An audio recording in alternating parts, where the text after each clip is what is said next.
नमस्कार, आप देख रहे हैं नेक्स्ट 9 न्यूज और मैं हूं आपके साथ मनीष कुमार सैनी। उत्तर प्रदेश में 9 विधानसभा सीटों पर उपचुनाव की तैयारियां तेज होती हुई नजर आ रही हैं और सभी राजनीतिक पार्टियां चुनावी मैदान में उतरती हुई नजर आ रही हैं। अब ऐसे में सबसे ज्यादा जो चर्चा का विषय है वो है आजाद और मायावती। क्या आजाद और मायावती के बीच एक बार फिर से लोकसभा चुनाव की तरह सीधी टक्कर देखी जाएगी? क्या मायावती लोकसभा चुनाव में पार्टी की करारी हार का कहीं ना कहीं बदला निकालती हुई नजर आएंगी? जिस तरह से मायावती चुनाव को लेकर एक्टिव मोड में नजर आ रही हैं, क्या आजाद के द्वारा जो उनका वोट बैंक खींचा गया है या छीना गया है उसको वापस लेने में यहां पर कामयाब होती हुई नजर आएंगी? क्योंकि देखा जाए तो दलितों, वंचितों, गरीबों की राजनीति करने वाली मायावती का वोट बैंक लोकसभा चुनाव में आजाद के पाले में जाता हुआ नजर आया और उनकी तरफ शिफ्ट होता हुआ नजर आया। क्या अपने वोट बैंक को मायावती खींचने में कामयाब हो पाएंगी? क्या मायावती एक नई रणनीति और बेहतर रणनीति के तहत चुनावी मैदान में उतरती हुई नजर आएंगी? क्योंकि जिस तरह से मायावती 9 विधानसभा सीटों पर उपचुनाव लड़ने की बात कहती हुई नजर आ रही हैं और आकाश आनंद की जो वापसी हुई है उससे कहीं ना कहीं पार्टी को मजबूती जरूर मिली है,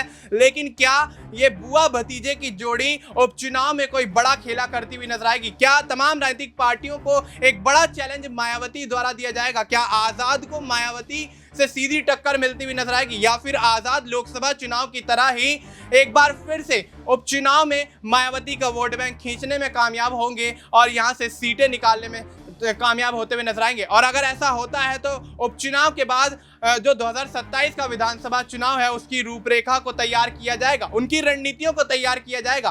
क्या आजाद यहां से जीत दर्ज करने के बाद 2027 के विधानसभा चुनाव में सबसे बड़े विरोधी मायावती के लिए बनते हुए नजर आएंगे? देखना दिलचस्प होगा। फिलहाल आपको इस मुद्दे पर क्या कुछ लगता है, आप अपनी राय हमें कमेंट करके बता सकते हैं। बाकी देश और दुनिया से जुड़ी तमाम जानकारी के लिए आप देखते रहिए नेक्स्ट 9 न्यूज।